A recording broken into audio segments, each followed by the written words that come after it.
Are we recording? Hello, and welcome back to the only place you'll ever need to figure out life, stay motivated, beautiful, and grow in wisdom. If you're here for the very first time, congratulations. You finally decided to move up in life and leave basic town behind. Today, we're going to talk about confidence and how you too can become a more confident person. There was a time that my confidence was just not where I needed to be. I was lacking. As a young teen mom, when you hear about all the failures your life represent, it kind of breaks you in so many ways. But I had to regain my confidence, and it's right back where it needs to be. And today I'm going to share some tips with you that might help you gain or regain it if you've lost. Now, my first tip on how to become more confident is to learn about yourself and embrace your flaws. You might ask, what do you mean learn about yourself? You're you after all, and you know yourself better than anybody else. Yes, that is correct, but there is knowing yourself and knowing yourself. Knowing where your challenges lie, your positive and negative attributes. Being aware of those things is like a super weapon in itself. Ever since I can remember, I've been teased and bullied about the way I look. People laugh about my big nose, my huge forehead, and whatnot. Being aware of the way I look and my features and taking them for what they are helps me and finding humor in such things. When somebody says something silly to me, I can laugh it off because at the end of the day, it's their reality. It is not your truth, so it doesn't have to hold true. And if tip number 2 is to be proud and happy about your achievements. Some people, like myself, feel like whatever it is that they're doing, it's never enough. They're not satisfied with where they are or the things they do or have done. But every now and then you have to take a step back and look back at your achievements. It's not to say that you stay complacent and be like, oh my god, I've done all these great things and now I don't need to do any more. What I mean to say is that you can use that as fuel to move on and do greater things and go from there. I'm sure you have some experiences in your life where you felt like, I'm really not that great. I'm really not moving in the way I want to. But look back at the times you had the energy and the power to really get something done from start to finish. Look at that achievement and remember that you're capable of doing more. All right? And use those achievements as fuel to do more. Number 3 is very crucial. Don't you ever, and I mean it, don't you ever compare yourself to others. Everything is relative. It's easy to look at your friends and your peers and figure out that they might be what you call ahead of you. All that comparing yourself to others is not doing you any good. And it's not doing you any justice either. Everybody lives their life on their own terms, which means that where you are in life right now is a result of all the things and all the experience that you had to go through. You're not going to use where your best friend is or where your cousin Judy is or whoever is in life as a measurement as to where you should be. The only measurement relevant enough is you and your own life. You can compare yourself right now, your current self, to yourself 5 years ago. If your life was completely different in a bad way than it is right now, you're doing good for yourself, although you're not doing as good as the next person. Do yourself a favor, look at you and your own achievements, your own progression, and don't worry about what anybody else is doing.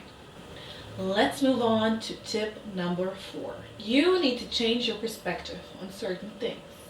A lot of times, confidence is required when we're trying to do big things, when we're trying to do new things, when we're trying to do things that others can have an opinion on. In those situations, we become shy, we become anxious, so much so that we try to avoid the situations and sometimes don't even start to begin with. Ever since I can remember, all I wanted to do was to sing and perform. Would you have asked 7-year-old Janvière what she wants to become later on in life? She would have told you she wants to become a superstar. As a child, you don't worry about things. You just do them because you're having fun with it. You're not worried about people judging you. Just like many other people, I was a bit conflicted about whether or not I should start my YouTube channel, but to not start just because somebody may feel some type of way about what I'm doing and thinking, oh my god, who the hell does she think she is, was not an option for me. What overweighs here is that, first of all, I'm doing it because I'm having fun, and secondly, when you're thinking of others, there are people who find it actually valuable and might really gain something out of it. So you see what I did there? I shifted my focus, I shifted my perspective. Rather than focusing and only looking at those things that feed the fear, I shift my perspective and look at the things that actually matter. Do not allow fear to control your actions and the way you feel about yourself. Do you ever find yourself in situations where you're rather shy? I'm pretty confident to assume that you answered this question with a yes. Even the most confident person in the world will find one or two things that kind of intimidate them. What makes the difference between a confident person and a shy person, however, is the way they deal with those situations. You can always choose whether or not you're going to avoid the situation, or you can choose to challenge the situation and rise to the occasion. Well, for the moments you catch yourself being shy, I have a tip that I've gotten from Tony Robbins. Become somebody else in those moments. I'm not talking about putting on a show and being ridiculous. No, you don't want to lose your authenticity. What I need you to do, however, is to channel your inner diva, your inner whoever needs to be present in those situations. And it's easy to practice that. You start at home. Talk to yourself in the mirror. Look yourself deep in the eyes and channel that inner persona that is confident, that doesn't get sweaty, that doesn't stutter, and tell yourself that you can do it. It will feel super ridiculous when you start out, but you're gonna get used to it, and long before you know, you may even turn into that person. Before we move on to my sixth and last tip for today, I need you to tell me if these tips are helpful to you, and maybe you'd like to share what areas in your life you need to gain more confidence in.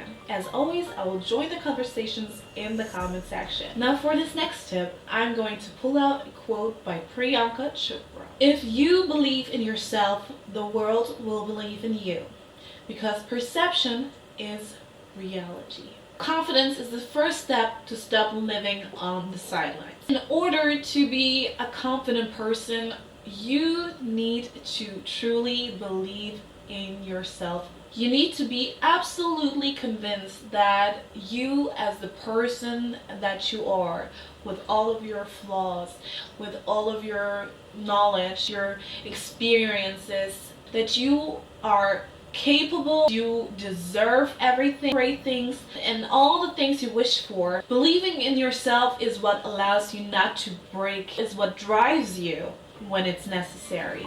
If you enjoyed watching the video, I truly appreciate it if you subscribe to the channel, like the video, and of course left a comment so I can know what you think, and if you have any suggestions to add to the list, for example, or any future videos. And with that being said, hope to see you soon. Stay for the bloopers though. Thank God for clouds, right? And I've got to start all over because I forgot my lashes.